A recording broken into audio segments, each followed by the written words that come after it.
Welcome guys. Hello everyone. Isang mainit na balita na naman ang bibigyan natin ngayon ng commentary, reaction, criticism, suggestion o kung ano pa man. Okay, sa video po na to, again, hindi po tayo magbabalita. Tayo po ay manonood ng balita at bibigyan natin ng commentary, reaction o mga kritisismo. Okay, so malaya po kayong maglagay ng inyong mga saloobin, hinaing, ayan, kritisismo nga o suggestion dyan sa ating comment section.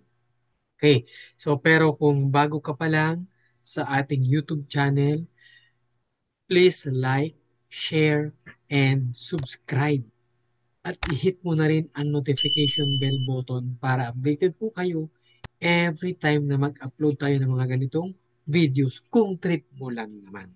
Okay? At ang video na panunuorin po natin ngayon ay manggagaling kay John Reps. So ilalagay ko po dyan sa ating description box ang kanyang YouTube link. Kaya paki-follow na rin po at paki-subscribe ng YouTube channel ni John Reps. Okay, ang panunuorin po natin ngayon at bibigyan ng komentaryo ay ang isang pinakamalaki o pinakamalupit na pag-atake ng Israel sa Iran. Sana, pero ito daw po ay pinigilan ni President Donald Trump. Okay, so aalamin natin sa video na to bakit nga ba pinigilan ni Donald Trump at bakit nga ba nagkaroon or magkakaroon ng isa pang malupit na pag-atake ang Israel ay samantalang naka-ceasefire naman ang Israel at Iran sa ngayon after fire naman nung 12-day war nila. Okay, at isa pa, no, another news na panonoorin din natin at bibigyan natin ng komentaryo ang pagpuna ni VP Sara sa mga pasilidad na inilalagay ng US dito sa ating bansa, no? At ito ay para malabanan natin ang sino mang bansa na nagtatangkang sakupin ang ating bansa. Isa na dyan sa West Philippine Sea, no? Ang ginagawa ng Chinese government. Okay, so again, tayo po ay manonood ng balita, hindi po tayo magbabalita. Okay, bibigyan natin ng reaksyon, komentaryo at kritisismo ang video na ating papanoorin sa ngayon. Okay, so wag na po nating patagalin, simulan na natin.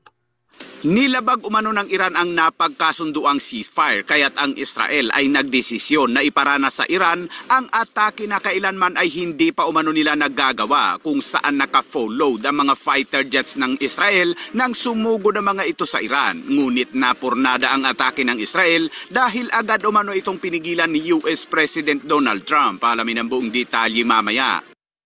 Okay, so ayon sa balita, no, sa balita ni John Reps, yung mga fighter jets pala ng Israel ay papunta na sana ng Iran.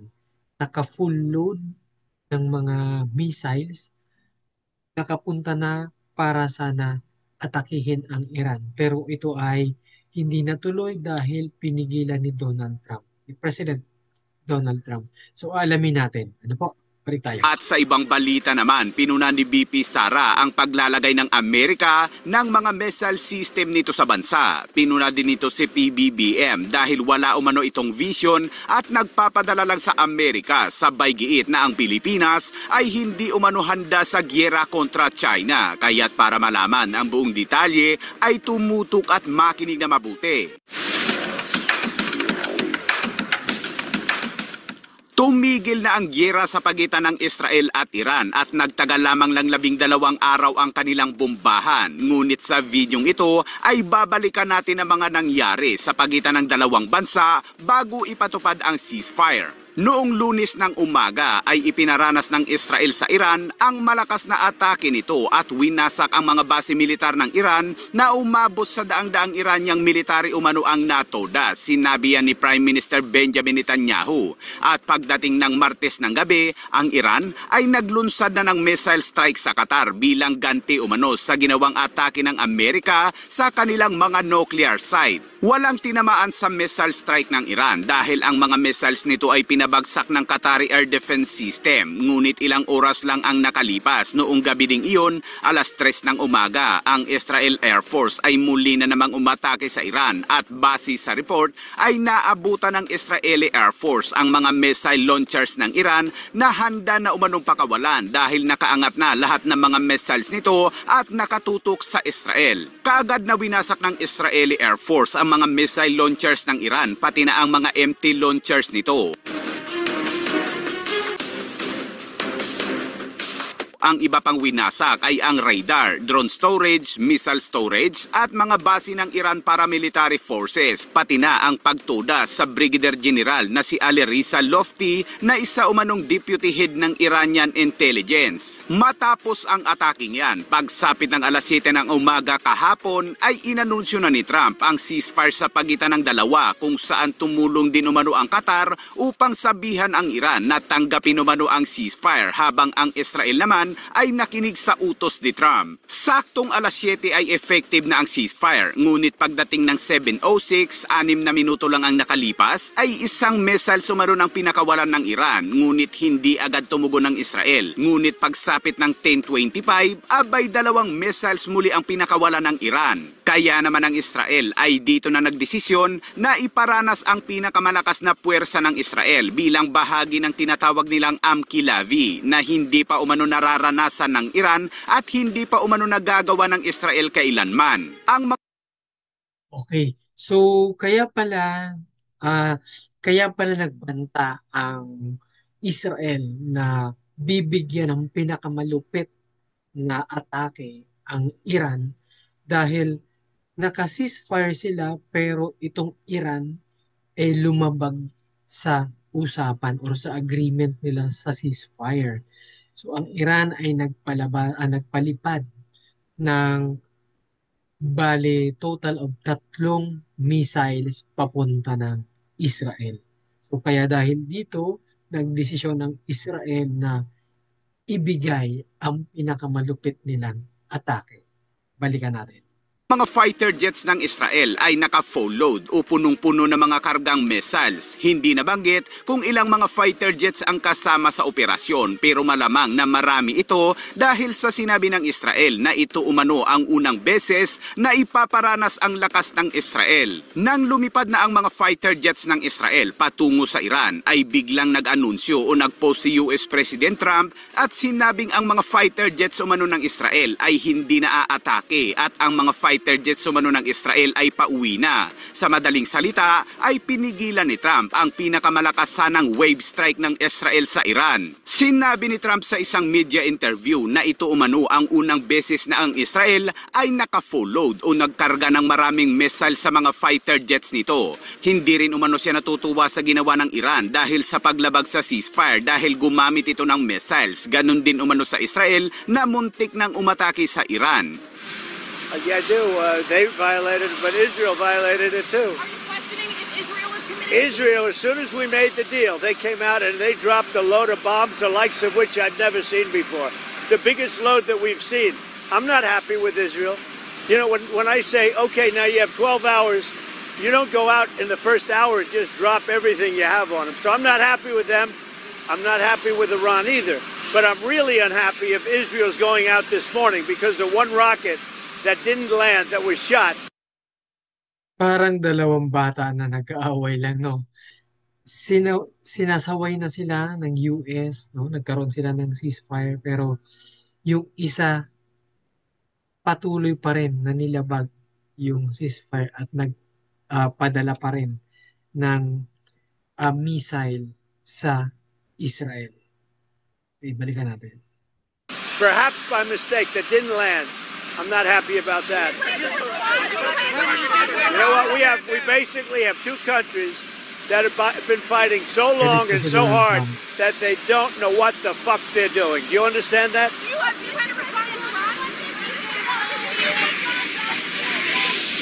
Base sa tala ng Israel, sa kabuuan ay nasa 60% umano ng mga missile launchers ng Iran ang winasak ng Israeli Air Force. Kaya't sa mga huling atake umano ng Iran ay naging limitado na lang ang kanilang pagpapakawala ng mga missiles na mula sa dating daan-daan ay bigla na lamang naging 40 hanggang 30 at 10 bawat salbo. Samantala, mariin namang itinanggi ng Iran na hindi nila nilabag ang ceasefire at hindi umano sila nagpakawala ng mga missiles mula nang ipatupad ang ceasefire. Sa isang hiwalay na interview, sinabi rin ng Iran na ipagpapatuloy pa rin umano nila ang kanilang nuclear program. Sagot ng Aba, iba talaga tong Iran na to, no?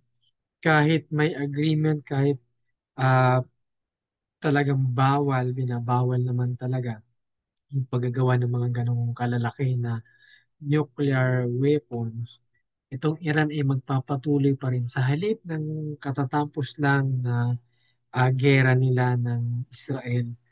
Pero patuloy pa rin silang gagawa. Itutuloy pa rin nila yung kanilang nuclear program. Grabe, no? tamadya ng Israel ay patuloy din umano nilang wawasakin. Maging ang Amerika ay hinding-hindi papayag na magkaroon ng nuclear weapons ang Iran dahil ang Iran ay hindi umano mapagkakatiwalaan dahil sa dami umano ng records dito ng mga pambobomba at mga krimeng nagawa. Ayon sa ilang analyst, kung magkakaroon man ng nuclear weapons ang Iran ay posibleng mambubuli ito at gagamitin lalo na sa Israel. Ubos ang mga sibilyan. At sa ibang balita naman, kwinestyon ni BP Sara ang foreign policy ng Administrasyong Marcos. Sinabi ni BP Sara na dapat umanong magkaroon ng independent policy ang Pilipinas imbis na kumilos sa ilalim ng Amerika na partikular umano niyang nakikita sa West Philippine Sea. It is stated in our Constitution that we should have an independent foreign policy.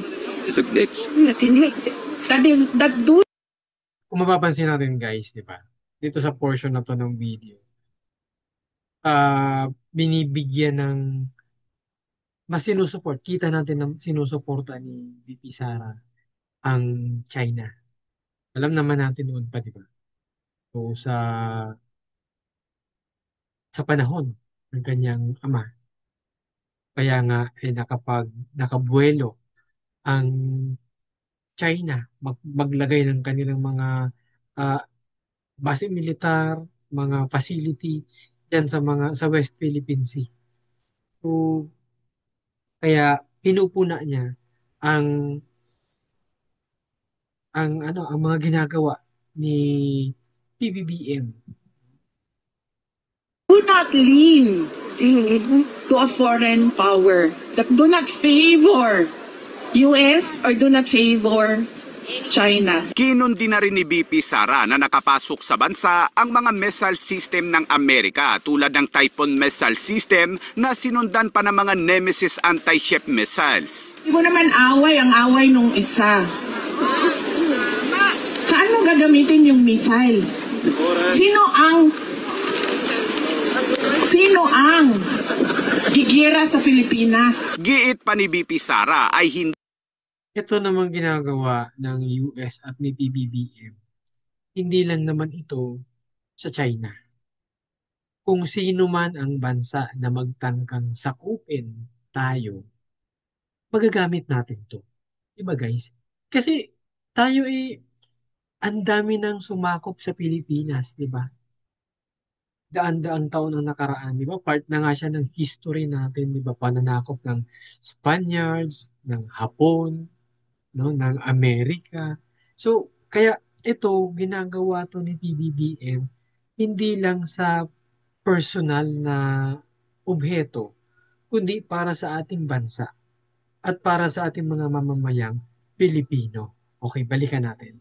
Hindi umano handa ang Pilipinas sa gyera. Anya, wala umanong plano at walang vision ang Marcos administration. Pero kaagad naman niyang sinagot ni Philippine Coast Guard J. Tariela. Ani Tariela, ang isinusulong daw ni Pangulong Marcos na maritime rights ay galing sa sariling strategic interest at hindi galing sa pressure o impluwensya ng ibang bansa. Sinabi rin ni Tariela na 5 beses na umano noong bumisita si dating Pangulong Duterte sa China, pero imbis na ayusin ang isyu sa West Philippine Sea ay tahasan pa umano nitong pinuri si Chinese President Xi Jinping. Pero sa kabila nito ay mga mangingisdang Pilipino pa rin daw umano ang nakaranas ng panghaharas mula sa mga China Coast Guard at patuloy pa rin ang pambubuli ng China. Tanong ni Tariela, hindi pa daw ba sapat ito upang sabihing hindi mapagkakatiwalaan ang China?